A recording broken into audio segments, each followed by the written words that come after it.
Your Invisible Power by Genevieve Behrend. Section 0. Foreword. These pages have been written with purpose and hope that their suggestions may furnish you a key to open up the way to the attainment of your desires, and to explain that fear should be entirely banished from your effort to obtain possession of the things you desire. This presupposes, of course, that your desire for possession is based upon your aspiration for greater liberty. For example, you feel that the possession of more money, lands, or friends will make you happier, and your desire for possession of these things arises from a conviction that their possession will bring you liberty and happiness. In your effort to possess, you will discover that the thing you most and ultimately need is to be, always, not spasmodically, your best self.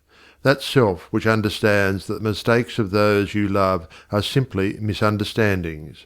Your feeling that greater possessions, no matter of what kind they may be, will of themselves bring you contentment or happiness is a misunderstanding. No person, place, or thing can give you happiness. They may give you cause for happiness and a feeling of contentment, but the joy of living comes from within. Therefore, it is here recommended, rather than otherwise, that you should make the effort to obtain the things which you feel will bring you joy, provided, as previously stated, that your desires are in accord with the joy of living.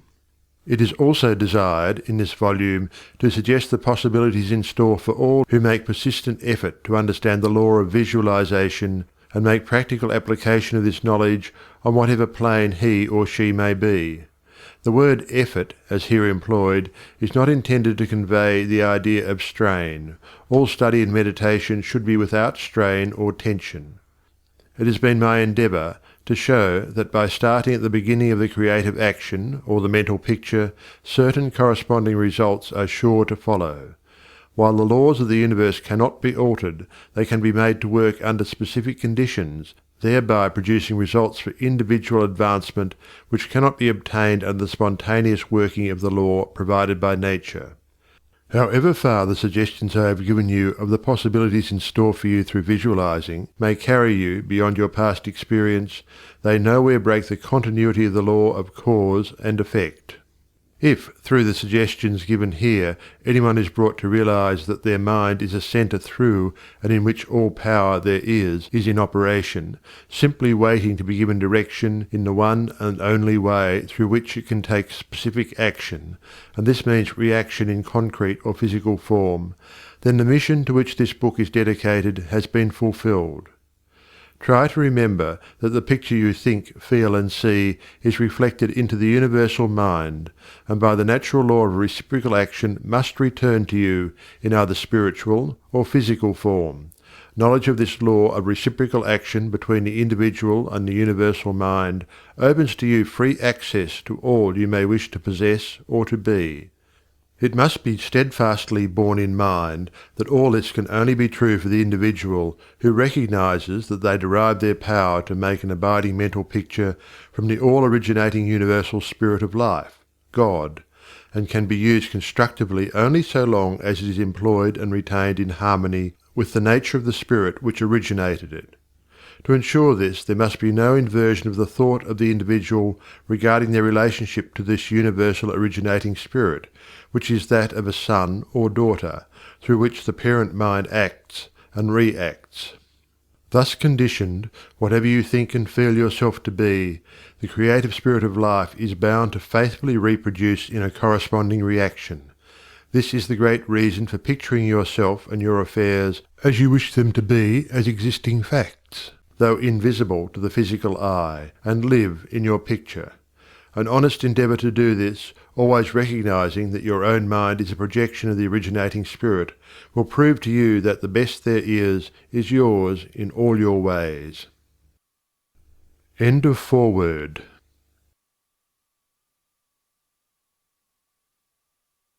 Chapter 1. Order of Visualization. The exercise of the visualizing faculty keeps your mind in order and attracts to you the things you need to make life more enjoyable in an orderly way. If you train yourself in practice of deliberately picturing your desire and carefully examining it, you will soon find that your thought and desires come and proceed in more orderly procession than ever before. Having reached a state of ordered mentality, you are no longer in a constant state of mental hurry. Hurry is fear, and consequently destructive. In other words, when your understanding grasps the power to visualize your heart's desire and hold it with your will, it attracts to you all things requisite to the fulfillment of that picture by the harmonious vibrations of the law of attraction. You realize that since order is heaven's first law, and visualization places things in their natural element, then it must be a heavenly thing to visualize. Everyone visualizes, whether they know it or not. Visualizing is the great secret of success.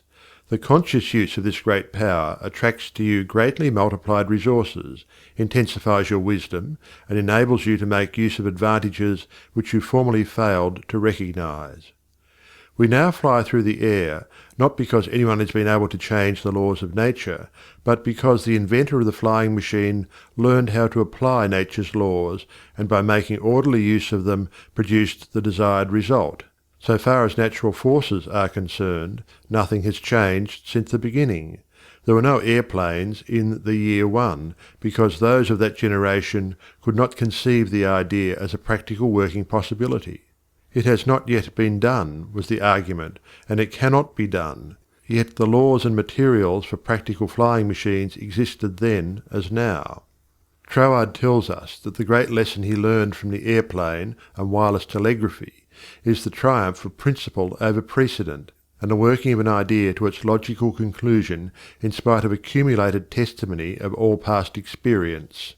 With such an example before you, can you not realize that still greater secrets may be disclosed? Also, that you hold the key within yourself with which to unlock the secret chamber that contains your heart's desire? All that is necessary in order that you may use this key and make your life exactly what you wish it to be, is a careful inquiry into the unseen causes which stand back of every external and visible condition. Then bring these unseen causes into harmony with your conception, and you will find that you can make practical working realities of possibilities which at present seem but fantastic dreams. We all know that the balloon was the forefather of the airplane. In 1766, Henry Cavendish, an English nobleman, proved that hydrogen gas was 7 times lighter than atmospheric air. From that discovery the balloon came into existence, and from the ordinary balloon the dirigible, a cigar-shaped airship, was evolved. Study of aeronautics and the laws of aerial locomotion of birds and projectiles led to the belief that mechanism could be evolved by which heavier-than-air machines could be made to travel from place to place, and remain in the air by the maintenance of great speed which would overcome by propulsive force the ordinary law of gravitation. Professor Langley of Washington, who developed much of the theory which others afterwards improved, was subjected to much derision when he sent a model airplane up, only to have it bury its nose in the muddy waters of the Potomac. But the Wright brothers, who experimented in the latter part of the 19th century, realized the possibility of travelling through the air in a machine that had no gas bag. They saw themselves enjoying this mode of transportation with great facility. It is said that one of the brothers would tell the other, when their varied experiments did not turn out as they expected, "It's all right, brother, I can see myself riding in that machine, and it travels easily and steadily." Those Wright brothers knew what they wanted, and kept their pictures constantly before them. In visualizing, or making a mental picture, you are not endeavouring to change the laws of nature. You are fulfilling them. Your object in visualizing is to bring things into regular order both mentally and physically. When you realize that this method of employing the creative power brings your desires, one after another, into practical material accomplishment, your confidence in a mysterious but unfailing law of attraction, which has its central power station in the very heart of your word picture, becomes supreme. Nothing can shake it. You never feel that it is necessary to take anything from anybody else. You have learned that asking and seeking have receiving and finding as their correlatives. You know that all you have to do is to start the plastic substance of the universe flowing into the thought moulds your picture desire provides. End of Chapter 1.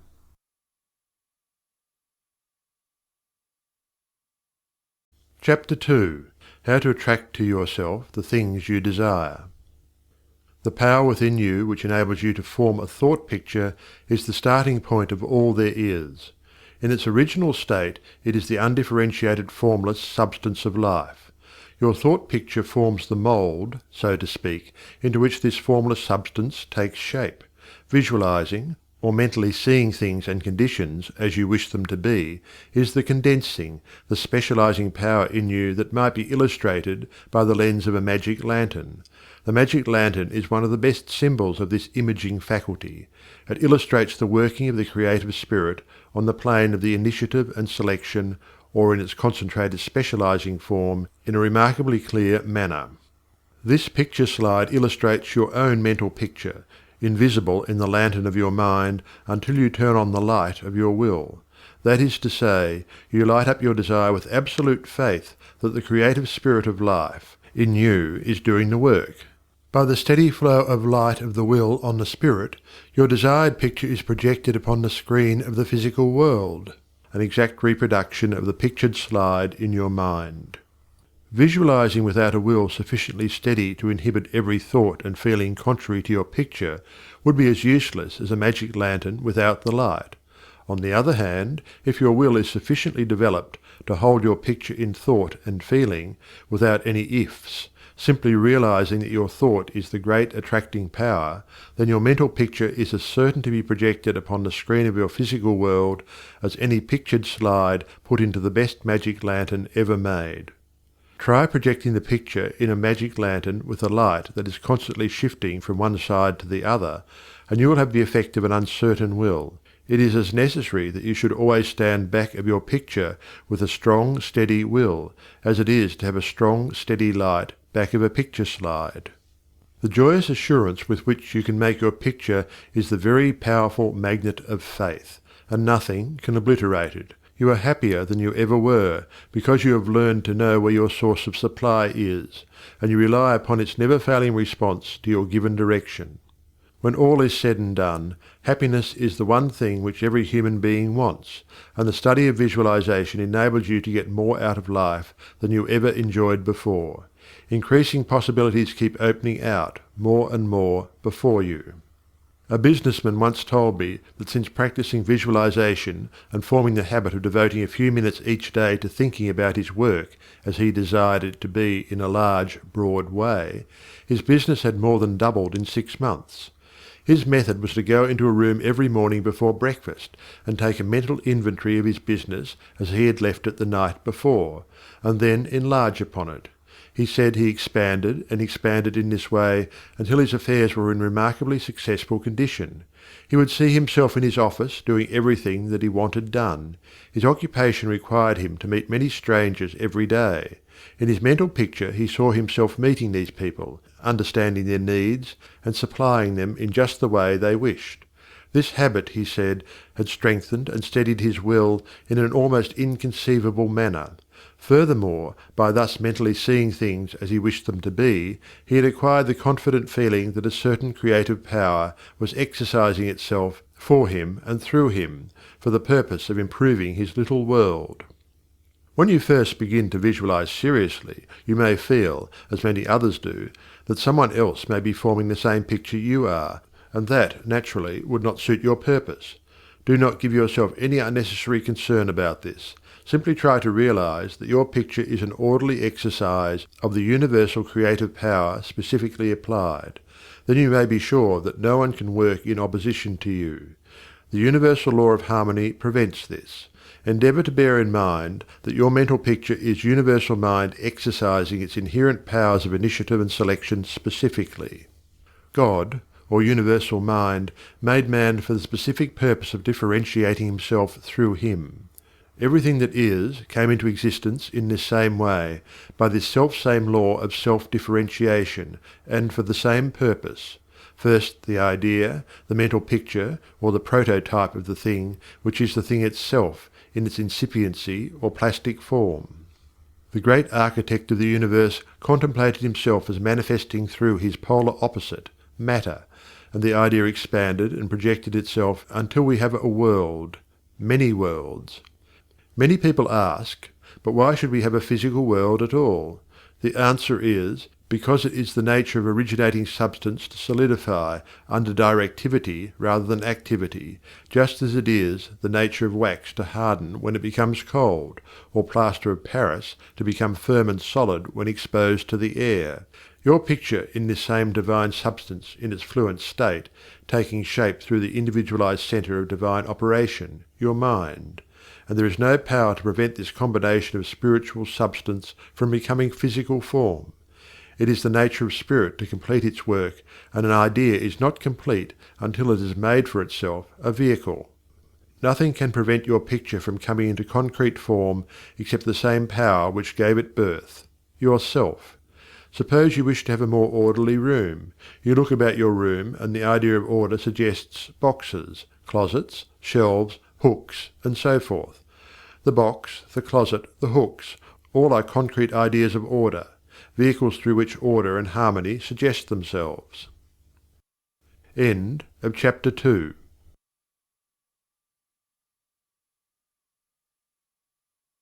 Chapter 3. Relation between mental and physical form. Some persons feel that it is not quite proper to visualize for things. It's too material, they say. But material form is necessary for the self-recognition of spirit from the individual standpoint, and this is the means through which the creative process is carried forward. Therefore, far from matter being an illusion and something that ought not to be, as some metaphysical teachers have taught, matter is the necessary channel for the self-differentiation of spirit. However, it is not my desire to lead you into lengthy and tiresome scientific reasoning in order to remove the mystery of visualization and to put it upon a logical foundation. Naturally, each individual will do this in his own way. My only wish is to point out to you the smoothest way I know, which is the road on which Troward guides me. I feel sure that you will conclude, as I have, that the only mystery in connection with visualizing is the mystery of life taking form, governed by unchangeable and easily understood laws.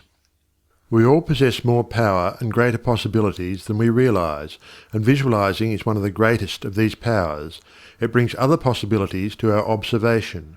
When we pause to think for a moment, we realize that for a cosmos to exist at all, it must be the outcome of a cosmic mind, which binds all individual minds to certain generic unities of action, thereby producing all things as realities and nothing as illusions.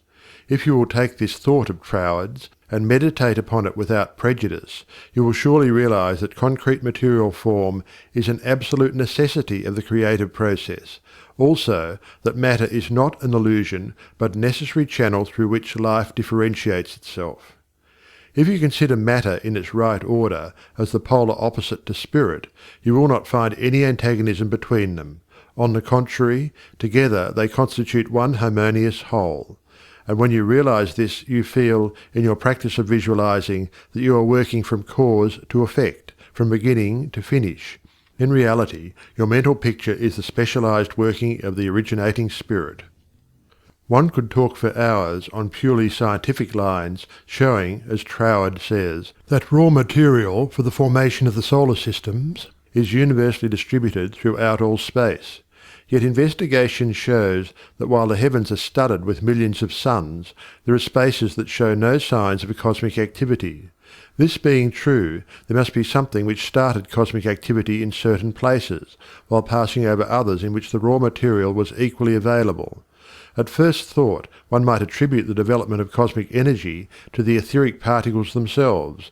Upon investigation, however, we find this to be mathematically impossible in a medium which is equally distributed throughout space, for all its particles are in equilibrium. Therefore no one particle possesses in itself a greater power of originating motion than the other. Thus we find that the initial movement, though working in and through the particles of primary substance, is not the particles themselves. It is this something we mean when we speak of spirit. The same power that brought universal substance into existence will bring your individual thought or mental picture into physical form. There is no difference of kind in the power. The only difference is a difference of scale. The power and the substance themselves are the same. Only in working out your mental picture it has transferred its creative energy from the universal to the scale of the particular, and is working in the same unfailing manner from its specific centre, your mind. End of Chapter 3. Chapter 4. Operation of your mental picture. The operation of a large telephone system may be used as a simile. The main or head central subdivides itself into many branch centrals, every branch being in direct connection with its source, and each individual branch recognizing the source of its existence, reports all things to its central head. Therefore, when assistance of any nature is required, new supplies, difficult repairs to be done, or what not, the branch in need goes at once to its central head. It would not think of referring its difficulties, or its successes, to the main central of a telegraph system, although they belong to the same organization. These different branch centrals know that the only remedy for any difficulty must come from the central out of which they were projected. If we, as individual branches of the universal mind, would refer our difficulties in the same confident manner to the source from which we were projected, and use the remedies that it has provided, we would realize what Jesus meant when he said, "Ask, and ye shall receive." Our every requirement would be met.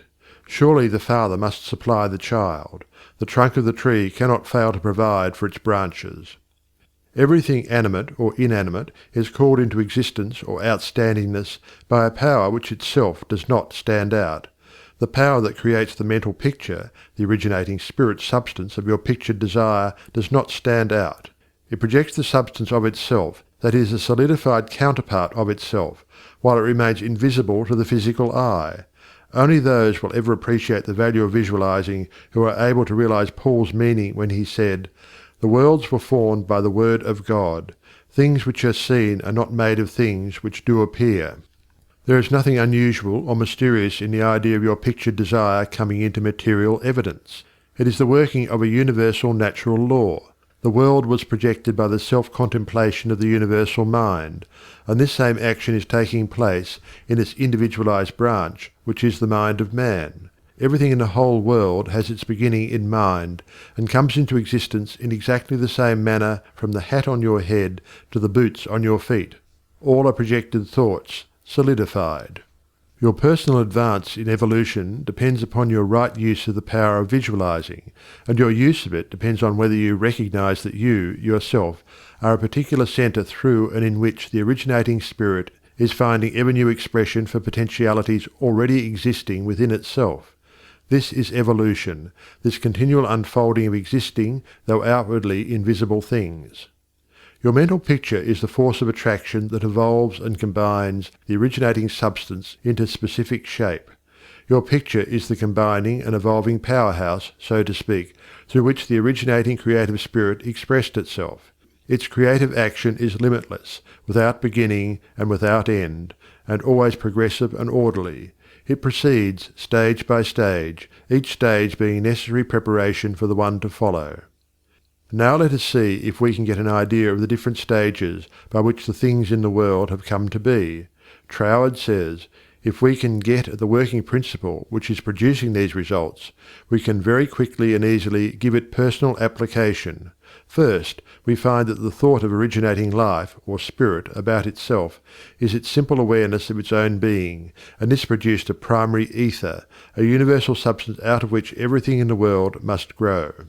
Troward also tells us that though this awareness of being is a necessary foundation for any further possibilities, it is not much to talk about. It is the same with individualized spirit, which is yourself.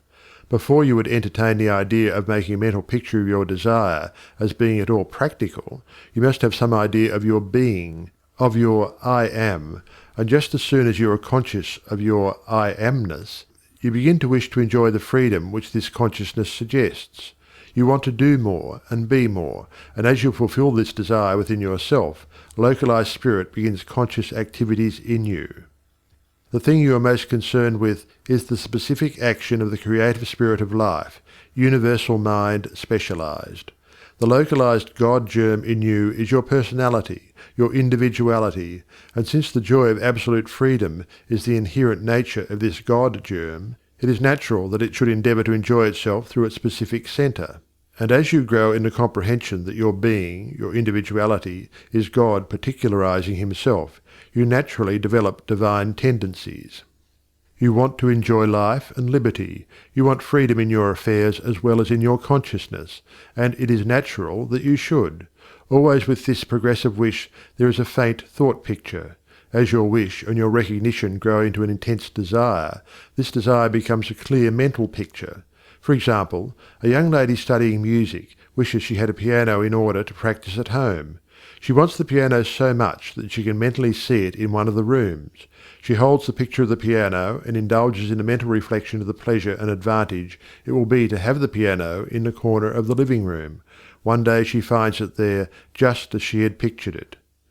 As you grow in understanding as to who you are, where you came from, and what the purpose of your being is, how you are to fulfill the purpose for which you are intended, you will more and more afford a centre through which the creative spirit of life can enjoy itself. And you will realize that there can be but one creative process filling all space, which is the same in its potentiality, whether universal or individual. Furthermore, all that there is, whether on the plane of the visible or invisible, had its origin in the localized action of thought or a mental picture, and this includes yourself, because you are universal spirit localized, and the same creative action is taking place through you. Now you are no doubt asking yourself why there is so much sickness and misery in the world. If the same power and intelligence which brought the world into existence is in operation in the mind of man, why does it not manifest itself as strength, joy, health, and plenty? If one can have one's desires fulfilled by simply making a mental picture of that desire, holding on to it with the will, and doing without anxiety on the outward plane whatever seems necessary to bring the desire into fulfillment, then there seems no reason for the existence of sickness and poverty. Surely no one desires either. The first reason is that few persons will take the trouble to inquire into the working principle of the laws of life. If they did, they would soon convince themselves that there is no necessity for the sickness and poverty that we see about us. They would realize that visualizing is a principle and not a fallacy. There are a few who have found it worthwhile to study this simple, though absolutely unfailing law that will deliver them from bondage. However, the race as a whole is not willing to give the time required for this study. It is either too simple or too difficult. They may make a picture of their desire, with some little understanding of visualizing, for a day or two, but more frequently it is for an hour or two. But if you will insist upon mentally seeing yourself surrounded by things and conditions as you wish them to be, you will understand that the creative energy sends its plastic substance in the direction indicated by the tendency of your thoughts. Herein lies the advantage of holding your thought in the form of a mental picture. The more enthusiasm and faith you are able to put into your picture, the more quickly it will come into visible form, and your enthusiasm is increased by keeping your desire secret. The moment you speak it to any living soul, that moment your power is weakened. Your power, your magnet of attraction is not so strong, and consequently cannot reach so far. The more perfectly a secret between your mind and outer self is guarded, the more vitality you give your power of attraction. One tells one's troubles to weaken them, to get them off one's mind, and when a thought is given out, its power is dissipated. Talk it over with yourself, and even write it down and at once destroy the paper. However, this does not mean that you should strenuously endeavour to compel the power to work out your picture on the special lines that you think it should. That method would soon exhaust you, and hinder the fulfilment of your purpose. A wealthy relative need not necessarily die, or someone lose a fortune on the street, to materialize the $10,000 that you are mentally picturing. One of the doormen in the building in which I live heard much of the mental picturing of desires from visitors passing out of my rooms. The average desire was for $500. He considered that $5 was more in his line, and began to visualize it, without the slightest idea of where or how he was to get it. My parrot flew out of the window, and I telephoned to the men in the courtyard to get it for me. One caught it, and it bit him on the finger. The doorman, who had gloves on, and did not fear a similar hurt, took hold of it and brought it up to me. I gave him 5 $1 bills for the service. This sudden reward surprised him. He enthusiastically told me that he had been visualizing for just $5, merely from hearing that others visualized. He was delighted at the unexpected realization of his mental picture. All you have to do is to make such a mental picture of your heart's desire, Hold it cheerfully in place with your will, always conscious that the same infinite power which brought the universe into existence brought you into form for the purpose of enjoying itself in and through you. And since it is all life, love, light, power, peace, beauty and joy, and is the only creative power there is, the form it takes in and through you depends upon the direction given it by your thought indicator. In you it is undifferentiated, waiting to take any direction given it, as it passes through the instrument that it has made for the purpose of self-distribution. It is this power which enables you to transfer your thoughts from one form to another. The power to change your mind is the individualized universal power taking the initiative, giving direction to the fluent substance contained in every thought. It is the simplest thing in the world to give this highly sensitive plastic substance any form you will through visualizing. Anyone can do it with a small expenditure of effort. Once you really believe that your mind is a centre through which the plastic substance of all there is in your world takes involuntary form, the only reason why your picture does not always materialize is because you have introduced something antagonistic to the fundamental principle. Very often this destructive element is caused by the frequency with which you change your pictures. After many such changes you decide that your original desire is what you want after all. Upon this conclusion you begin to wonder why, being your first picture, it hasn't materialized. The plastic substance with which you are mentally dealing is more sensitive than the most sensitive photographer's film. If, in taking a picture, you suddenly remember that you had already taken a picture on that same plate, you would not expect a perfect result of either picture. On the other hand, you may have taken two pictures on the same plate unconsciously. When the plate has been developed, and the picture comes into physical view, you do not condemn the principle of photography, nor are you puzzled to understand why your picture has turned out so unsatisfactorily. You do not feel that it is impossible for you to obtain a good, clear picture of the subject in question. You know that you can do so by simply starting at the beginning, putting in a new plate, and determining to be more careful while taking your picture next time. These lines followed out, you are sure of a satisfactory result. If you will proceed in the same manner with your mental picture, doing your part in a correspondingly confident frame of mind, the result will be just as perfect. The laws of visualizing are as infallible as the laws governing photography. In fact, photography is the outcome of visualizing. Again, your results in visualizing and your desires may be imperfect or delayed through the misuse of this power, owing to the thought that the fulfillment of your desire is contingent upon certain persons or conditions. The originating principle is not in any way dependent upon any person, place, or thing.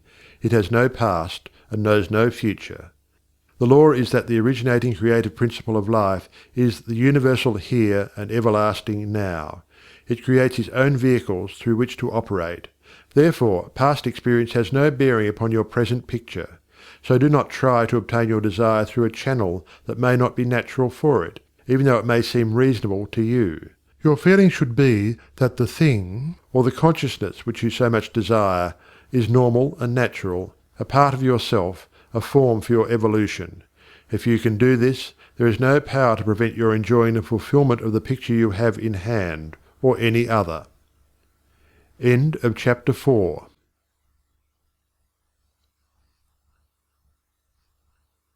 Chapter 5. Expressions from Beginners.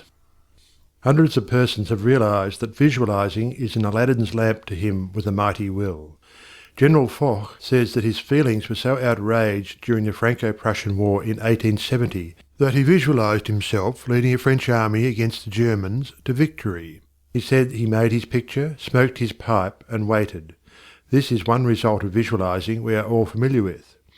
A famous actress wrote a long article in one of the leading Sunday papers last winter, describing how she rid herself of excessive body fat and weight by seeing her figure constantly as she wished it to be. A very interesting letter came to me from a doctor's wife while I was lecturing in New York. She began with the hope that I would never discontinue my lectures on visualization, making humanity realize the wonderful fact that they possess the method of liberation within themselves. Relating her own experience, she said that she had been born on the east side of New York in the poorest quarter. From earliest girlhood she had cherished a dream of marrying a physician some day. This dream gradually formed a stationary mental picture. The first position she obtained was in the capacity of a nursemaid in a physician's family. Leaving this place, she entered the family of another doctor. The wife of her employer died, and in time the doctor married her, the result of her long-pictured yearning. After that, both she and her husband conceived the idea of owning a fruit farm in the south. They formed a mental picture of the idea and put their faith in its eventual fulfilment. The letter she sent me came from their fruit farm in the south. It was while at the farm that the doctor's wife wrote me. Her second mental picture had seen the light of materialization. Many letters of a similar nature come to me every day. The following is a case that was printed in the New York Herald last May. Atlantic City, May 5th. She was an old woman, and when she was arraigned before Judge Clarence Goldenberg in the police court today, she was so weak and tired she could hardly stand. The judge asked the court attendant what she was charged with. "Stealing a bottle of milk, Your Honour," repeated the officer. "She took it from the doorstep of a downtown cottage before daybreak this morning." "Why did you do that?" Judge Goldenberg asked her. "I was hungry," the old woman said. "I didn't have a cent in the world, and no way to get anything to eat except to steal it. I did not think anyone would mind if I took a bottle of milk." "What's your name?" asked the judge. "Weinberg," said the old woman. "Elizabeth Weinberg." Judge Goldenberg asked her a few questions about herself. Then he said, "Well, you're not very wealthy now, but you're no longer poor. I've been searching for you for months. I've got $500 belonging to you from the estate of a relative. I'm the executor of the estate." Judge Goldenberg paid the woman's fine out of his own pocket, and then escorted her into his office, where he turned the legacy over to her and sent a policeman out to find her a lodging place. I learned later that this little woman had been desiring and mentally picturing $500, while all the time ignorant of how it could possibly come to her, but she kept her vision and strengthened it with her faith. In a recent edition of Good Housekeeping there was an article by Addington Bruce entitled "Stiffening Your Mental Backbone." It is very instructive and would benefit anyone to read it. He says, in part, "Form the habit of devoting a few moments every day to thinking about your work in a large, broad, imaginative way, as a vital necessity to yourself and a useful service to society." Huntington, the great railway magnate, before he started building his road from coast to coast, said that he took hundreds of trips all along the line before there was a rail laid. It was said that he would sit for hours with the map of the United States before him and mentally travel from coast to coast, just as we do now over his fulfilled mental picture. It would be possible to call your attention to hundreds of similar cases. The best method of picturing to yourself that which you may desire is both simple and enjoyable, if you once understand the principle back of it well enough to believe it. First, and above everything else, be sure of what it is you really want. Then specialize your desire along these lines. End of chapter 5.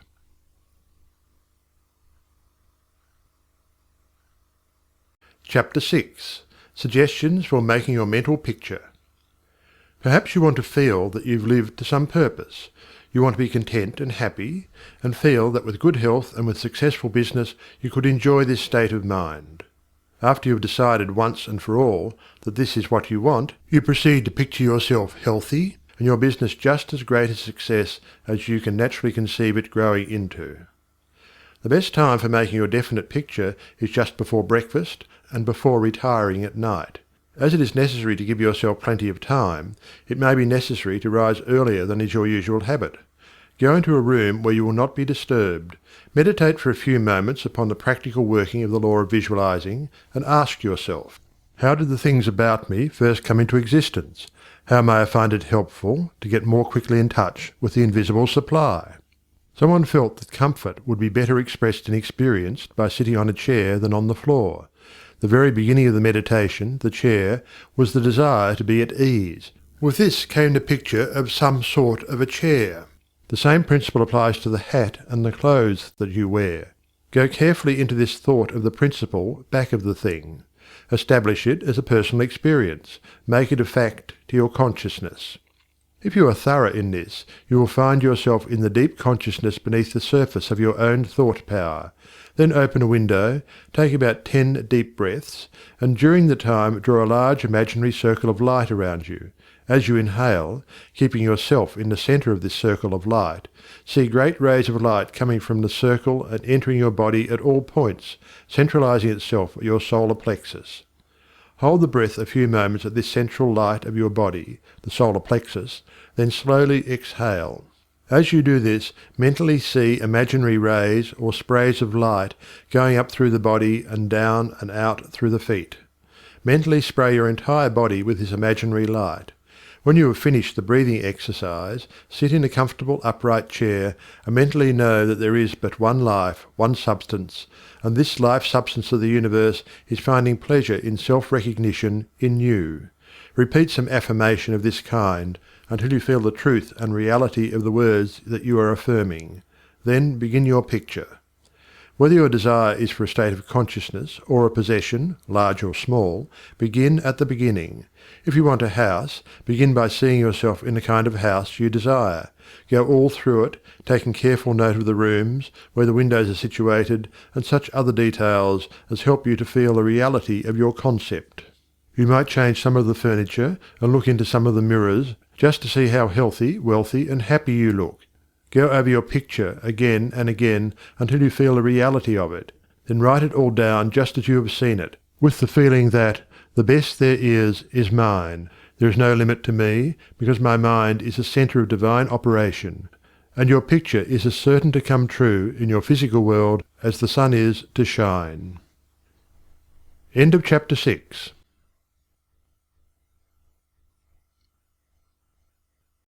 Chapter 7. Things to remember in using your thought power for the production of new conditions. 1. Be sure to know what conditions you wish to produce, then weigh carefully to what further results the accomplishment of your desire will lead. 2. By letting your thought dwell upon a mental picture, you are concentrating the creative spirit to this centre, where all its forces are equally balanced. 3. Visualizing brings your objective mind into a state of equilibrium which enables you to consciously direct the flow of spirit to a definitely recognized purpose, and to carefully guide your thought from including a flow in the opposite direction. 4. You must always bear in mind that you are dealing with a wonderful potential energy, which is not yet differentiated into any particular mould, and that, by the action of your mind, you can differentiate it into any specific mould that you will. Your picture assists you to keep your mind fixed on the fact that the inflow of this creative energy is taking place. Also, by your mental picture, you are determining the direction you wish the sensitive creative power to take, and by doing this, the externalization of your picture is a certainty. 5. Remember, when you are visualizing properly, that there is no strenuous effort on your thoughts to hold your thought forms in place. Strenuous effort defeats your purpose and suggests the consciousness of an adverse force to be fought against, and this creates conditions adverse to your picture. 6. By holding your picture in a cheerful frame of mind, you shut out all thoughts that would disperse the spiritual nucleus of your picture. Because the law is creative in its action, your pictured desire is certain of accomplishment. 7. The seventh and great thing to remember in visualizing is that you are making a mental picture for the purpose of determining the quality you are giving to the previously undifferentiated substance and energy, rather than to arrange the specific circumstances for its manifestation. That is the work of creative power itself. It will build its own forms of expression quite naturally, if you will allow it, and save you a great deal of needless anxiety. What you really want is expansion in a certain direction, whether of health, wealth, or what not, and so long as you get it, as you surely will if you confidently hold to your picture, what does it matter whether it reaches you by some channel which you thought you could count upon, or through some other of whose existence you had no idea? You are concentrating energy of a particular kind for a particular purpose. Bear this in mind, and let specific details take care of themselves, and never mention your intention to anyone. Remember always that nature, from her clearly visible surface to her most arcane depths, is one great storehouse of light and good, entirely devoted to your individual use. Your conscious oneness with the great whole is the secret of success, and when once you have fathomed this, you can enjoy your possession of the whole or a part of it at will, because by your recognition you have made it, and can increasingly make it yours. Never forget that every physical thing, whether for you or against you, was a sustained thought before it was a thing. Thought as thought is neither good nor bad. It is creative action and always takes physical form. Therefore the thoughts you dwell upon become the things you possess or do not possess. End of chapter 7.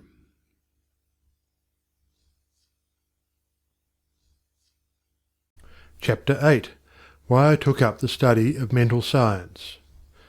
I have frequently been questioned about my reasons for taking up the study of mental science, and as to the results of my search, not only in knowledge of principles, but also in the application of that knowledge to the development of my own life and experience. Such inquiries are justifiable, because one who essays the role of a messenger and teacher of psychological truths can only be effective and convincing as he or she has tested them in the laboratory of mental experience.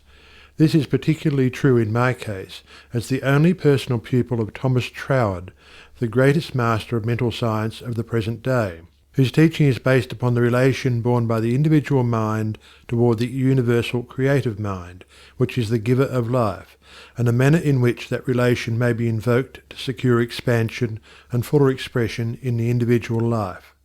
The initial impulse toward the study of mental science was an overwhelming sense of loneliness. In every life there must come some such experiences of spiritual isolations as, at that period, pervaded my life. Notwithstanding the fact that each day found me in the midst of friends, surrounded by mirth and gaiety, there was a persistent feeling that I was alone in the world. I had been a widow for about 3 years, wandering from country to country, seeking for peace of mind. The circumstances and surroundings of my life were such that my friends looked upon me as an unusually fortunate young woman. Although they recognized that I had sustained a great loss when my husband died, they knew that he had left me well provided for, free to go anywhere at pleasure, and having many friends. Yet if my friends could have penetrated my inmost emotions, they would have found a deep sense of emptiness and isolation. This feeling inspired a spirit of unrest that drove me on and on in fruitless search upon the outside for that which I later learned could only be obtained from within. I studied Christian Science, but it gave me no solace, though fully realizing the great work the scientists were doing, and even having the pleasure and privilege of meeting Mrs. Eddy personally. But it was impossible for me to accept the fundamental teachings of Christian Science and make practical application of it. When about to abandon the search for contentment and resign myself to resume a life of apparent amusement, a friend invited me to visit the great seer and teacher Abdu'l-Baha. After my interview with this most wonderful of men, my search for contentment began to take a change. He had told me that I would travel the world over seeking the truth, and when I had found it, would speak it out. The fulfilment of the statement of this great seer then seemed to be impossible. But it carried a measure of encouragement, and at least indicated that my former seeking had been in the wrong direction. I began, in a feeble and groping way, to find contentment within myself, for had he not intimated that I should find the truth? This was the big thing, and about the only thing I remember of our interview. A few days later, upon visiting the office of a New Thought practitioner, my attention was attracted to a book on his table entitled The Edinburgh Lectures on Mental Science by Thomas Troward. It interested me to see that Troward was a retired divisional judge from the Punjab, India. I purchased the book, thinking I would read it through that evening. Many have endeavoured to do the same thing, only to find, as I did, that the book must be studied in order to be understood, and hundreds have decided, just as I did, to give it their undivided attention. After finding this treasure book, I went to the country for a few days, and while there studied the volume as thoroughly as I could. It seemed extremely difficult, and I decided to purchase another book of Troward's, in the hope that its study might not require so much of an effort. Upon inquiry I was told that a subsequent volume, The Door Lectures, was much the simpler and better of the two books. When I procured it, I found that it also must be studied. It took me weeks and months to get even a vague conception of the meaning of the first chapter of Door, which is entitled Entering into the Spirit of It. I mean by this that it took me months to enter into the spirit of what I was reading. But in the meantime a paragraph from page 26 arrested my attention as seeming the greatest thing I had ever read.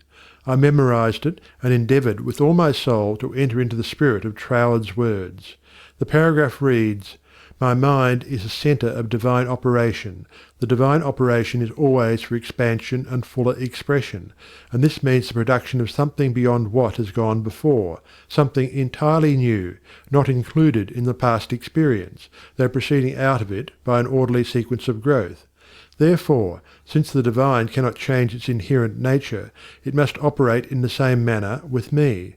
Consequently, in my own special world, of which I am the centre, it will move forward to produce new conditions, always in advance of any that have gone before. It took an effort on my part to memorize this paragraph, but in the endeavour towards this end, the words seemed to carry with them a certain stimulus. Each repetition of the paragraph made it easier for me to enter into the spirit of it. The words expressed exactly what I had been seeking for. My one desire was for peace of mind. I found it comforting to believe that the divine operation in me could expand to fuller expression and produce more and more contentment. In fact, a peace of mind and a degree of contentment greater than I had ever known. The paragraph further inspired me with deep interest to feel that the life spark in me could bring into my life something entirely new. I did not wish to obliterate my past experience, but that was exactly what Troward said it would not do. The divine operation would not exclude my past experience, but proceeding out of them would bring some new thing that would transcend anything that I had ever experienced before. Meditation on these statements brought with it a certain joyous feeling. What a wonderful thing it would be if I could accept and sincerely believe, beyond all doubt, that this one statement of Troward's was true.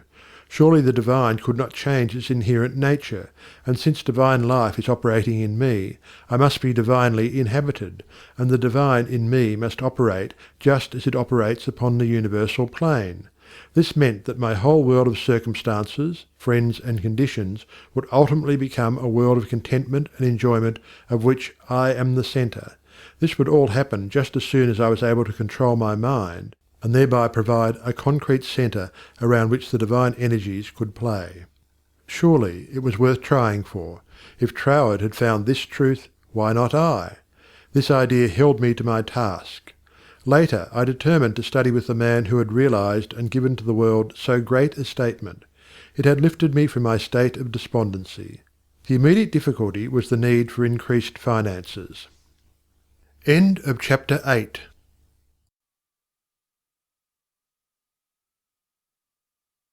Chapter 9. How I attracted to myself $20,000.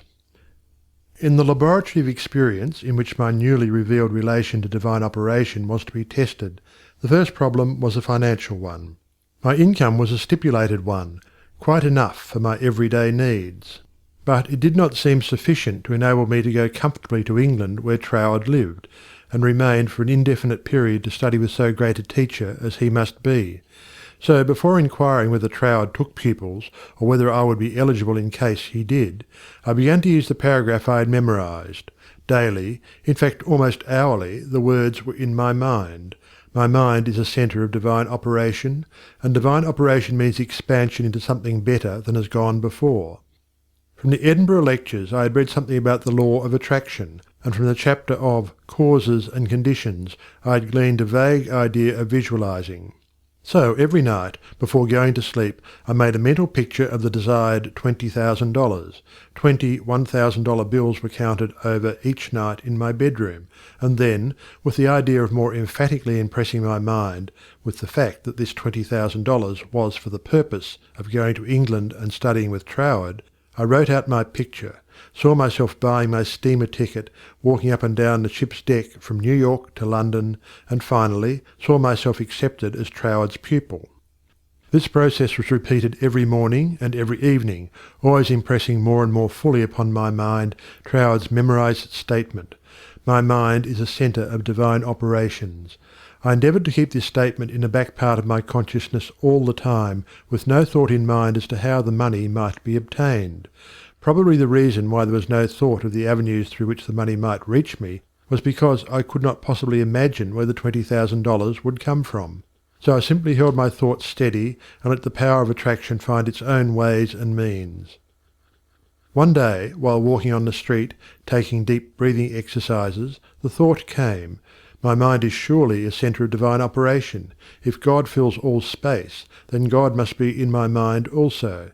If I want this money to study with Troward, that I may know the truth of life, then both the money and the truth must be mine, though I am unable to feel or see the physical manifestation of either. Still, I declared, it must be mine. While these reflections were going on in my mind, there seemed to come up from within me the thought, I am all the substance there is.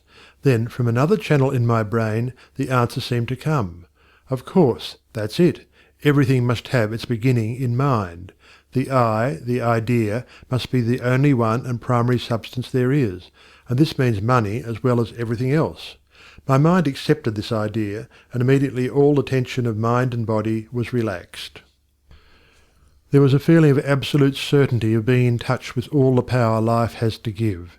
All thought of money, teacher, or even my own personality vanished in the great wave of joy which swept over my entire being. I walked on and on with this feeling of joy steadily increasing and expanding until everything about me seemed to glow with resplendent light. Every person I passed was illuminated as I was. All consciousness of personality had disappeared, and in its place there came that great and almost overwhelming sense of joy and contentment. That night, when I made my picture of the $20,000, it was with an entirely changed aspect. On previous occasions, when making my mental picture, I had felt that I was waking up something within myself. This time there was no sensation of effort. I simply counted over the $20,000. Then, in the most unexpected manner, from a source of which I had no consciousness at the time, there seemed to open a possible avenue through which the money might reach me. At first it took great effort not to be excited. It all seemed so wonderful, so glorious to be in touch with supply. But had not Troward cautioned his readers to keep all excitement out of their minds in the first flush of realization of union with infinite supply, and to treat this fact as a perfectly natural result that had been reached through our demand? This was even more difficult for me than it was to hold the thought that all the substance there is I am, I, idea, am the beginning of all form, visible or invisible. Just as soon as there appeared a circumstance which indicated the direction through which the $20,000 might come, I not only made a supreme effort to regard the indicated direction calmly as the first sprout of the seed I had sown in the Absolute, but left no stone unturned to follow up that direction by fulfilling my part. By so doing, one circumstance seemed naturally to lead to another, until, step by step, my desired $20,000 was secured. To keep my mind poised and free from excitement was my greatest effort. This first concrete fruition of my study of mental science as expounded by Troward's book had come by a careful following of the methods he had outlined.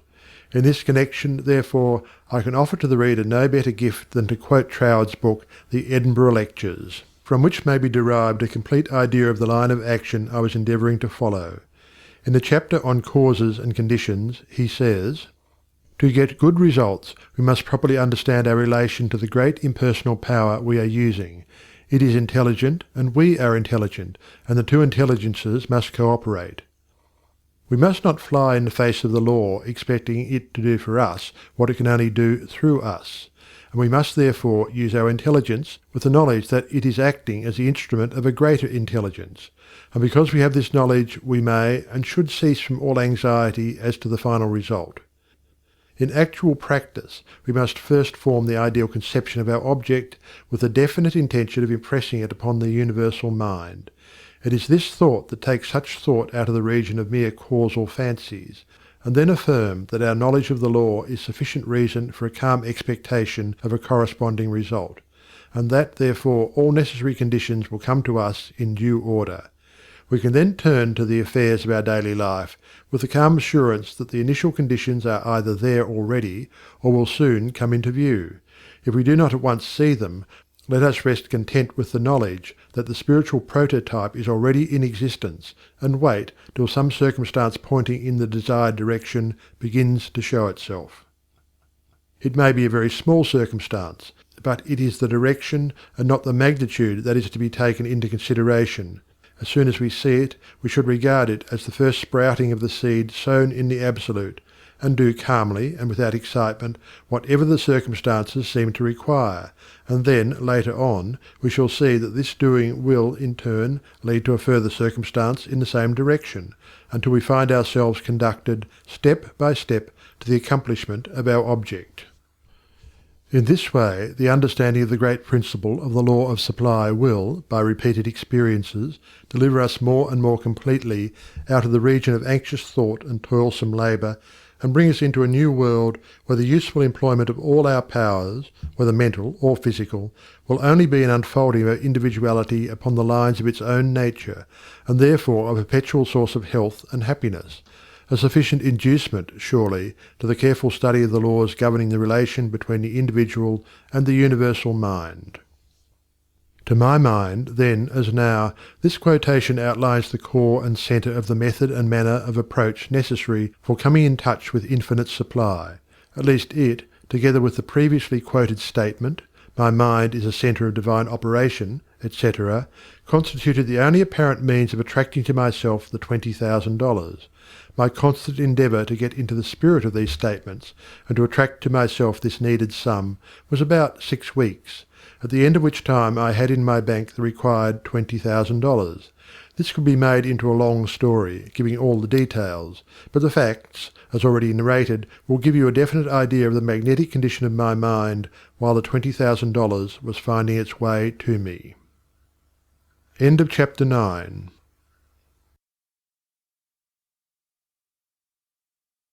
Chapter 10.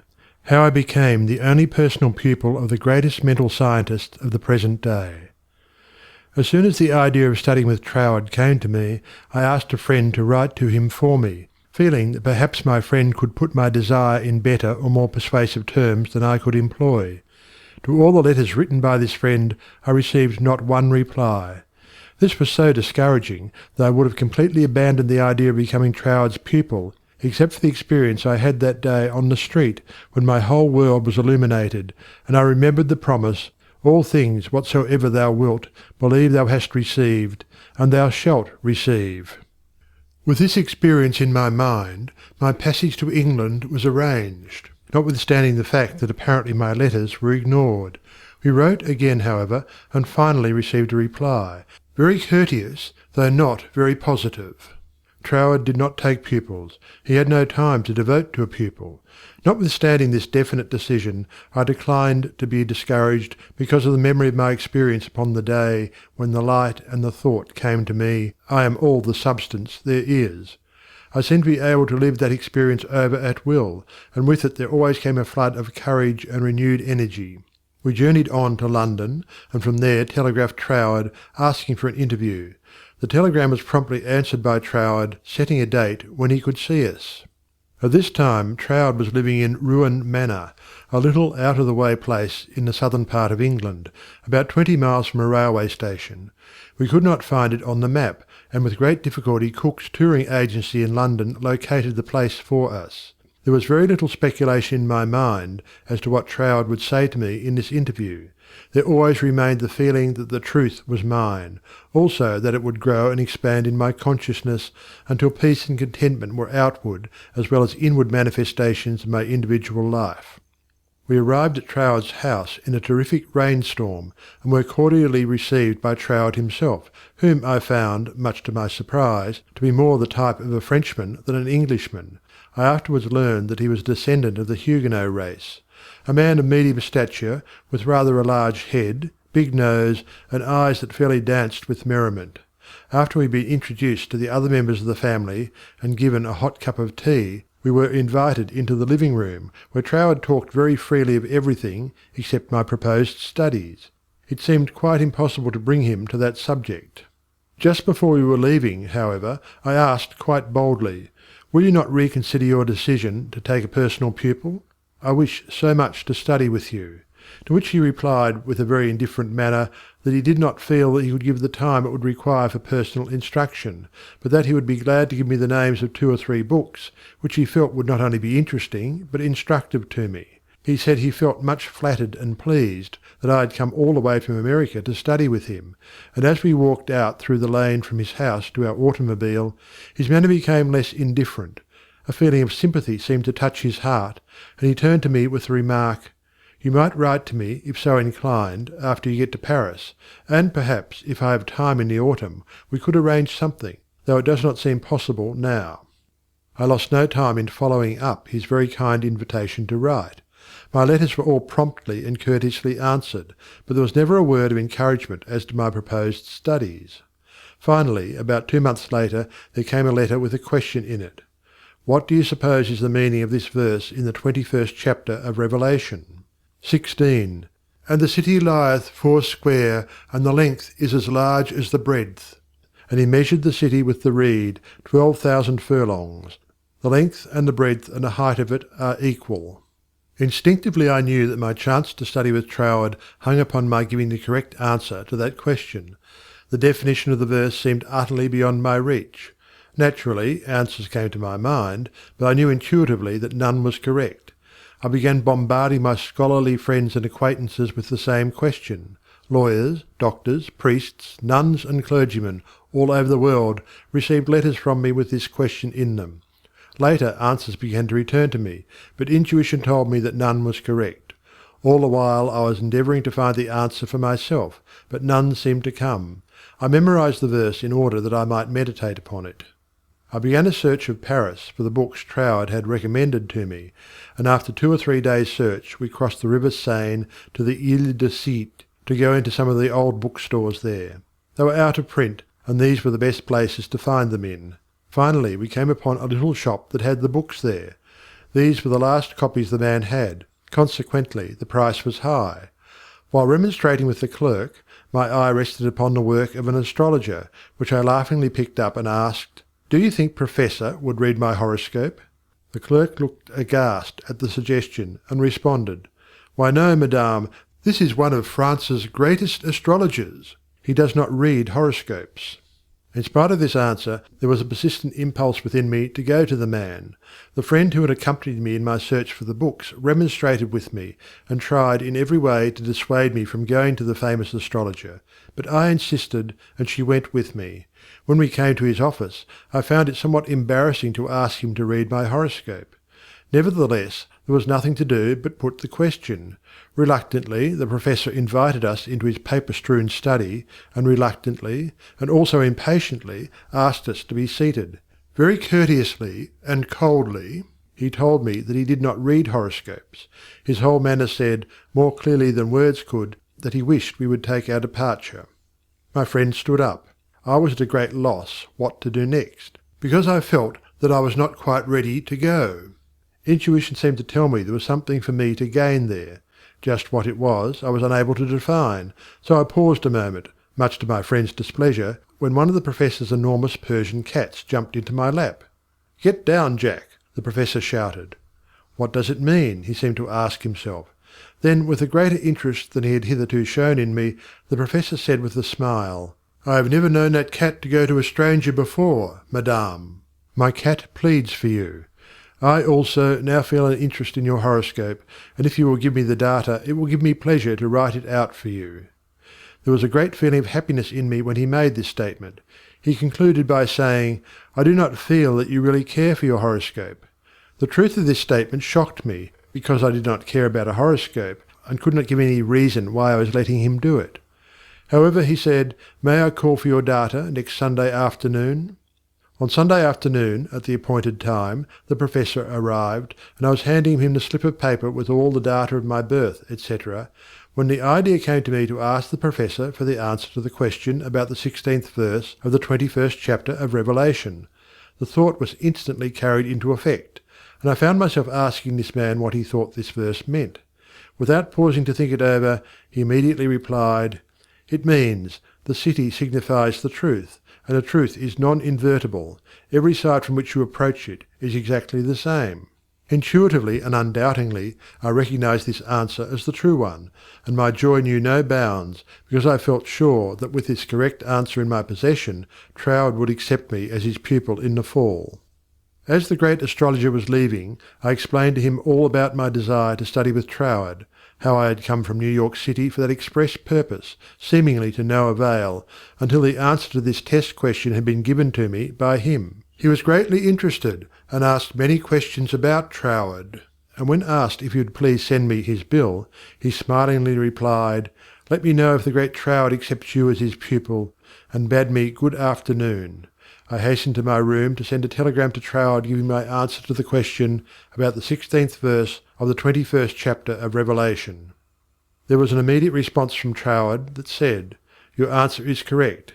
I am beginning a course of lectures on the Great Pyramid in London. If you wish to attend them, we'll be pleased to have you, and afterward, if you still wish to study with me, I think it can be arranged." On receipt of this reply, preparations were at once made to leave Paris for London.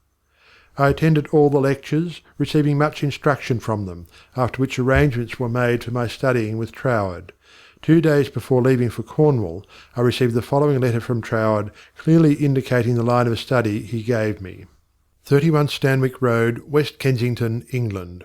November the 8th, 1912. Dear Mrs. Behrend, I think I had better write you a few lines with regard to your proposed studies with me, as I should be sorry for you to be under any misapprehension and so to suffer any disappointment. I have studied the subject now for several years, and have a general acquaintance with the leading features of most of the systems which, unfortunately, occupy attention in many circles at the present time, such as Theosophy, the Tarot, the Kabbalah, and the like, and I have no hesitation in saying that to the best of my judgment all sorts and descriptions of so-called occult study are in direct opposition to the real life-giving truth, and therefore you must not expect any teaching on such lines as these. We hear a great deal these days about initiation, but, believe me, the more you try to become a so-called initiate, the further you will put yourself from living life. I speak after many years of careful study and consideration when I say that the Bible and its revelation of Christ is the one thing really worth studying, and that is a subject large enough in all conscience, embracing as it does our outward life and of everyday concerns, and also the inner springs of our life, and all that we can in general terms conceive of the life in the unseen after putting off the body at death. You have expressed a very great degree of confidence in my teaching, and if your confidence is such that you wish, as you say, to put yourself entirely under my guidance, I can only accept it as a very serious responsibility, and should have to ask you to exhibit that confidence by refusing to look into such so-called mysteries as I would forbid you to look into. I am speaking from experience, but the result will be that much of my teaching will appear to be very simple, perhaps to some extent dogmatic, and you will say that you have heard much of it before. Faith in God, prayer and worship, approach to the Father through Christ, all this is, in a certain sense, familiar to you, and all I can hope to do is perhaps to throw a little more light on these subjects, that they may become to you not merely traditional words, but present living facts. I have been thus explicit, as I do not want you to have any disappointment, and also I should say that our so-called course of study will only be friendly conversations at such times as we can fit them in, either you coming to our house or I to yours, as may be most convenient at the time. Also, I will lend you some books that will be helpful, but they are very few and in no sense occult. Now, if all this falls in with your ideas, we shall, I am sure, be very glad to see you at Ruan Manor, and that you will find that the residents there, though few, are very friendly, and the neighbourhood very pretty. But, on the other hand, if you feel you want some other source of learning, do not mind saying so, only you will never find any substitute for Christ. I trust you will not mind my writing you like this, but I do not want you to come all the way down to Cornwall, and then be disappointed. With kindest regards, yours sincerely, signed, T. Troward. This copy of Troward's letter, to my mind, is the greatest thing I can give you. End of chapter 10. Chapter 11. How to bring the power in your word into action. In your every word there is the power germ that expands and projects itself in the direction your word indicates, and ultimately develops into physical expression. For example, you wish to establish joy in your consciousness. Just repeat the word joy secretly, persistently, and emphatically. The joy germ begins to expand and project itself until your whole being is filled with joy. This is not a mere fancy, but a truth. Once you experience this power, you will daily prove that these facts have not been fabricated to fit a theory, but the theory has been built up by careful observation of facts. Everyone knows that joy comes from within. Another may give you cause for joy, but no one can be joyous for you. Joy is a state of consciousness, and consciousness is purely, Troward says, mental. Mental faculties always work under something which stimulates them, and this stimulus may come either from without, through the external senses, or from within, by the consciousness of something not perceptible on the physical plane. The recognition of this interior source of stimulus enables you to bring into your consciousness any state you desire. Once a thing seems normal to you, it is as surely yours, through the law of growth and attraction, as it is yours to no addition after you have the conscious use of figures. This method of repeating the word makes the word in all its limitless meaning yours, because words are the embodiment of thoughts, and thought is creative, neither good nor bad, simply creative. This is the reason why faith builds up and fear destroys. Only believe, and all things are possible unto you. It is faith that gives you dominion over every adverse circumstance or condition. It is your word of faith that sets you free, not faith in any specific thing or act, but simple faith in your best self in all ways. It is because of this ever-present creative power within the heart of the word that makes your health, your peace of mind, and your financial condition a reproduction of your most habitual thought. Try to believe and understand this, and you will find yourself master of every adverse circumstance or condition, a prince of power. End of chapter 11.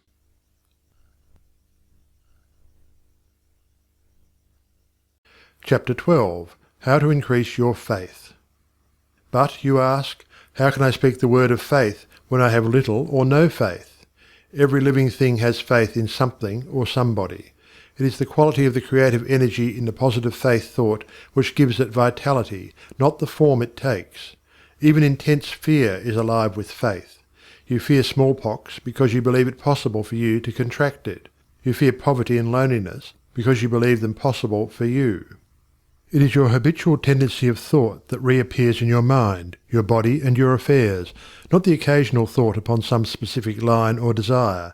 It is the faith which understands that every creation had its birth in the womb of thought words that gives you dominion over all things, your lesser self included, and this feeling of faith is increased and intensified through observing what it does.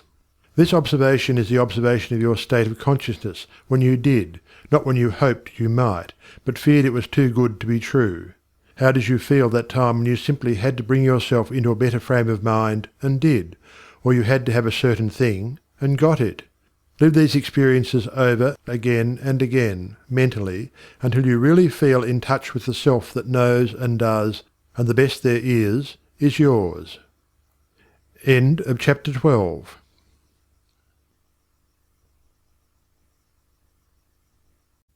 Chapter 13. The reward of increased faith. Because you have expanded your faith into the faith and laws of the universe that know no failure, your faith in the best of yourself, the principle of life in you, has brought you into conscious realization that you are not a victim of the universe, but a part of it. Consequently, there is that within yourself which is able to make conscious contact with the universal principle of law and power, and enables you to press all the particular laws of nature, whether visible or invisible, into serving your particular demand or desire, and thereby you find yourself master, not a slave, of any situation. Troward tells us that this mastering is to be accomplished by knowledge, and the only knowledge which will afford this purpose, in all its measureless immensity, is the knowledge of the personal element in universal spirit, and its reciprocity to our own personality. In other words you think, the personality you feel yourself to be, are all reproductions in miniature or specialized God or universal spirit. All your word thoughts were God word forms before they were yours. The words you use are the instruments, channels, through which the creative energy takes shape. Naturally, this sensitive creative power can only reproduce in accordance with the instrument through which it passes. All disappointments and failures are the result of endeavouring to think one thing and produce another. This is just as impossible as it would be for an electric fan to be used for lighting purposes, or for water to flow through a crooked pipe in a straight line. The The water must take the shape of the pipe through which it flows. Even more truly, this sensitive, invisible, fluent substance must reproduce outwardly the shape of the thought word through which it passes. This is the law of its nature. Therefore it logically follows, as a man thinketh, so is he. Hence, when your thought, or word form, is in correspondence with the eternal constructive and forward movement of the universal law, then your mind is the mirror in which the infinite power and intelligence of the universe sees itself reproduced, and your individual life becomes one of harmony. End of chapter 13. Chapter 14. How to make nature respond to you. It should be steadily borne in mind that there is an intelligence and power in all nature and all space that is always creative and infinitely sensitive and responsive. The responsiveness of its nature is twofold. It is creative and amenable to suggestion. Once the human understanding grasps this all-important fact, it realizes the simplicity of the law of life. All that is necessary is to realize that your mind is a centre of divine operation, and consequently contains that within itself which accepts suggestions, and expect all life to respond to your call, and you will find suggestions which tend to the fulfilment of your desire coming to you, not only from your fellow men, but also from the flowers, the grass, the trees, and the rocks, which will enable you to fulfil your heart's desire, if you act upon them in confidence on this physical plane. Faith without works is dead, but faith with works sets you absolutely free. End of chapter 14.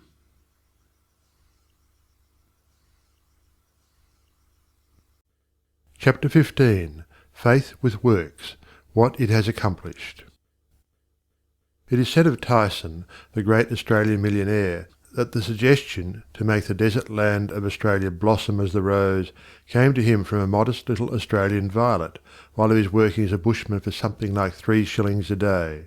He used to find these friendly little violets growing in certain places in the woods, and something in the flower touched something akin to itself in the mind of Tyson, and he would sit on the side of his bunk at night and wonder how flowers and vegetable life could be given an opportunity to express itself in the desert land of Australia. No doubt he realized that it would take a long time to save enough money to put irrigating ditches in the desert lands, but his thought and feeling were sure it could be accomplished, and if it could be done, he could do it. If there was a power within himself that was able to capture the idea, then there must be a responsive power within the idea itself that could bring itself into a practical physical manifestation. He resolutely put aside all questions as to the specific ways and means which would be employed in bringing his desire into physical manifestation, and simply kept his thoughts centred upon the idea of making fences and seeing flowers and grass where none existed.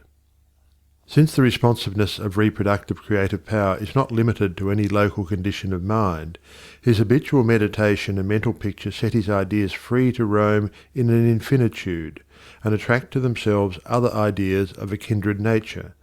Therefore, it was not necessary for Tyson to wait and see his ideas and desires fulfilled until he had saved from his 3 shillings a day enough money to irrigate the land, for his ideas found other ideas in a financial world which were attuned in sympathy with themselves, and doors of finance were quickly opened.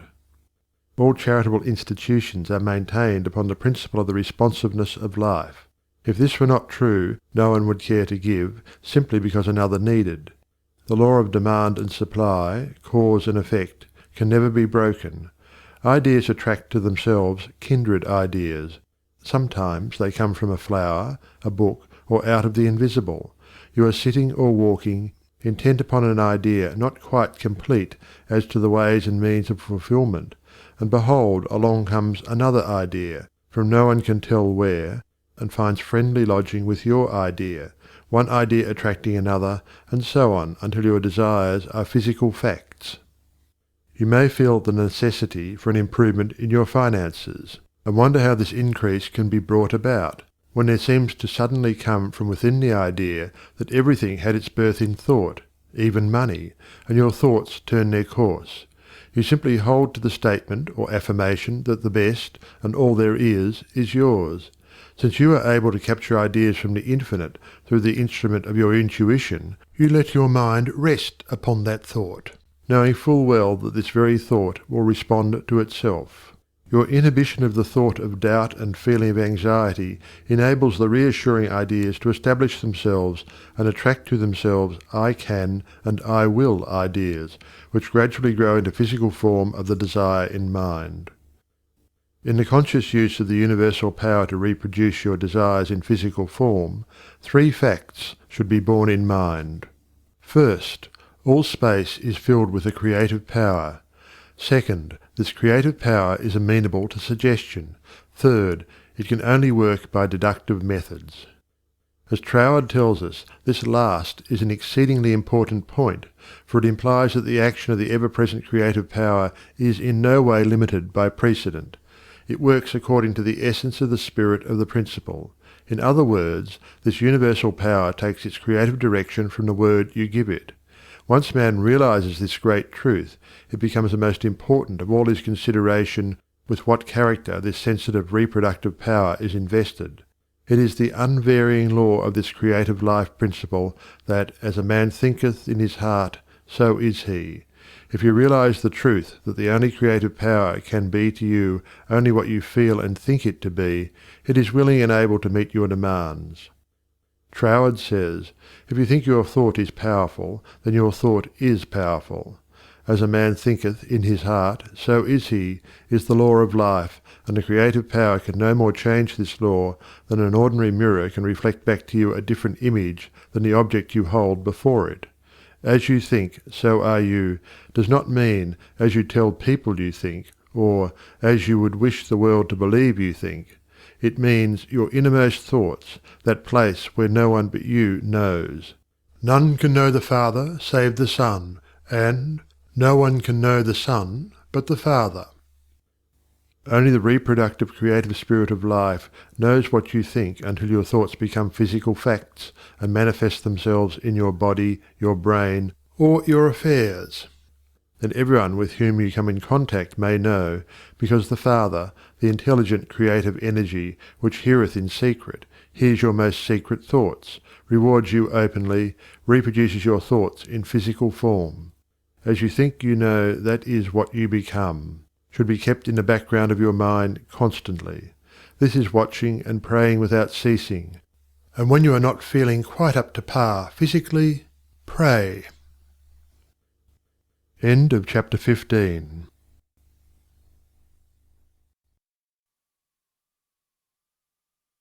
Suggestions as to how to pray or ask, believing you have already received. Scientific thinking, positive thought. Suggestions for practical application. Try, through careful, positive, enthusiastic, though not strenuous, thought, to realize that the indescribable, invisible substance of life fills all space, that its nature is intelligent, plastic, subjective substance. 5 o'clock in the morning is the best time to go into this sort of meditation. If you will retire early every night for 1 month, before falling asleep impress firmly upon your subjective mind the affirmation, "My Father is the ruler of all the world, and is expressing his directing power through me," you will find that the substance of life takes form in the moulds of your thoughts. Do not accept the above suggestion simply because it is given to you. Think it over carefully until the impression is made upon your own subconscious mind understandingly. Rise every morning, as was suggested before, at 5 o'clock. Sit in a quiet room in a straight-backed chair and think out the affirmation of the previous evening, and you will realize and be able to put into practice your princely power with the realization to some extent, at least, that your mind really is a center through which all the creative energy and power there is taking form. Scientific prayer. The principle underlying scientific prayer. In prayer for a change in condition, physical, mental, or financial, for yourself or another, bear in mind that the fundamental necessity for the answer to prayer is the understanding of the scientific statement. Ask, believing you have already received, and you shall receive. This is not as difficult as it appears on the surface, once you realize that everything has its origin in the mind, and that which you seek outwardly, you already possess. No one can think a thought in the future. Your thought of a thing constitutes its origin. Therefore, the thought form of the thing is already yours as soon as you think it.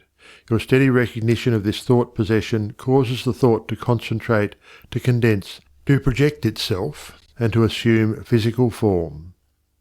To get rich through creation.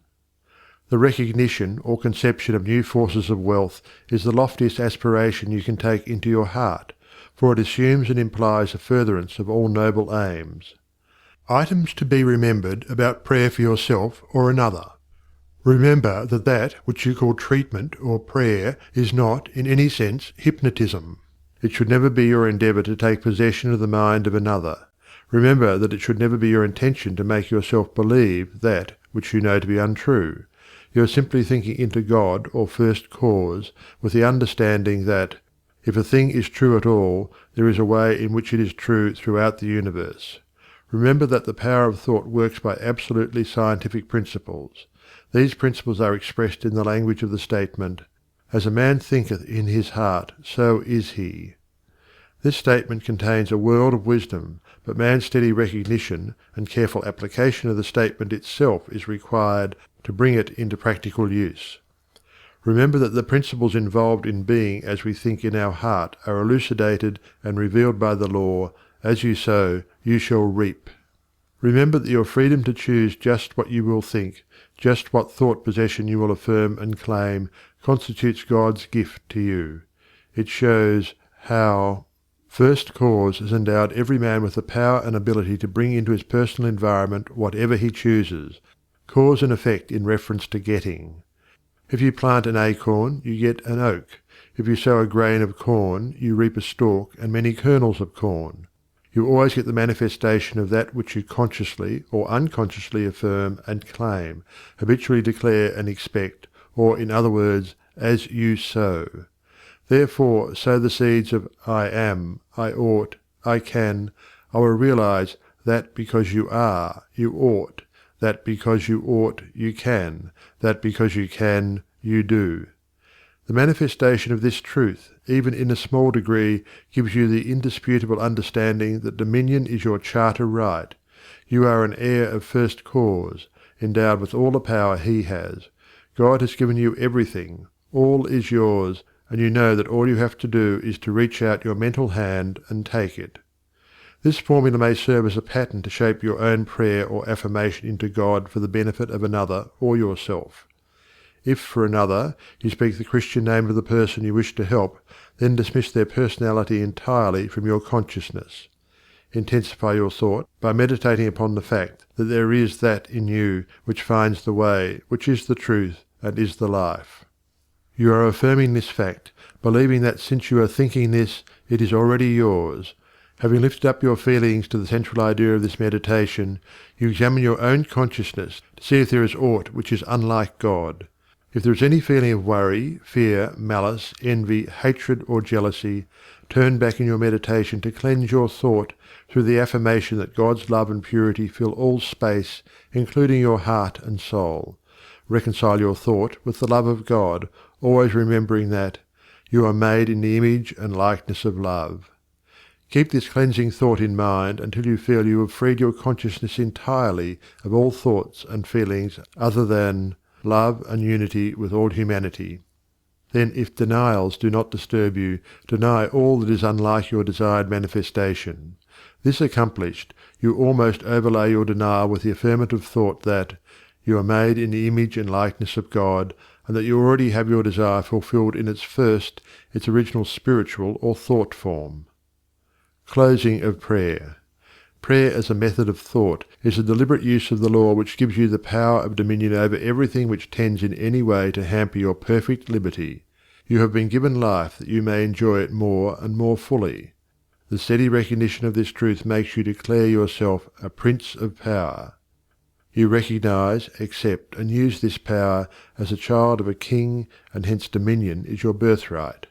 Then, when you feel the light of this great truth flooding your consciousness, open the floodgates of your soul in heartfelt praise that you have the understanding that the Creator and his creation are one.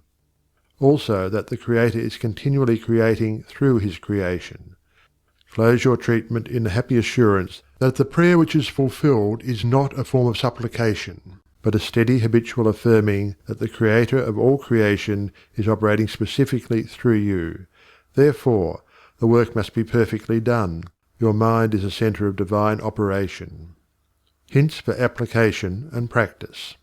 For every 5 minutes given to reading and study of the theories of mental science, spend 15 minutes in the use and application of the knowledge acquired.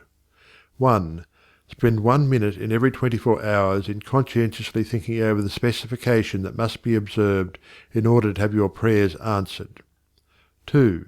Practice the steady recognition of desirable thought possession for 2 periods of 15 minutes each every day. Not only time yourself each period to see how long you can keep a given conception before your mental vision, but also keep a written record of the vividness with which you experience your mental image.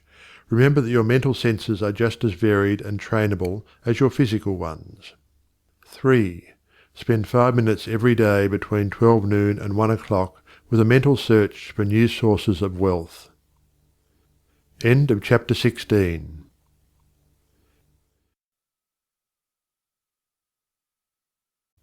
Chapter 17. Things to Remember. Remember that the greatest mental scientist the world has ever known, Jesus Christ, the man, said that all things are possible unto you. Also, the things I do, you can do. Did he tell the truth? Jesus did not claim to be more divine than you are. He declared the whole human race children of God. By birth he was no exception to this rule. The power he possessed was developed through his personal effort. He said you could do the same if you would only believe in yourself. A great idea is valueless unless accompanied by physical action. God gives the idea, man works it out on the physical plane. All that is really worthwhile is contentment. Self-command alone can produce it. The soul and body are one. Contentment of mind is contentment of soul, and contentment of soul means contentment of body. If you wish health, watch your thoughts, not only of your physical being, but your thoughts about everything and everybody. With your will keep them in line with your desire, and outwardly act in accordance with your thoughts, and you will soon realize that all power, both over thoughts and conditions, has been given to you. You believe in God. Believe in yourself as the physical instrument through which God operates. Absolute dominion is yours when you have sufficient self-mastery to conquer the negative tendency of thoughts and actions. Ask yourself daily, what is the purpose of the power which put me here? How can I work with the purpose for life and liberty in me? Upon having decided these questions, endeavour hourly to fulfil them. You are a law unto yourself. If you have a tendency to overdo anything, eat, drink, or blame circumstances for your misfortune, conquer that tendency with the inward conviction that all power is yours outwardly. Eat less, drink less, blame circumstances less, and the best there is will gradually grow into the place where the worst seem to be. Always remember that all is yours to use as you will. You can if you will. If you will, you do. God the Father blesses you with all he has to give. Make good godly use of it. The reason for greater success when you first began your studies and demonstrations in mental science is that your joy and enthusiasm at the simple discovery of the power within was greater than you have been able to put into your understanding later. With increased understanding, put increasing joy and enthusiasm, and the results will correspond. End of chapter 17. End of Your Invisible Power by Genevieve Behrend. Read by Algy Pug.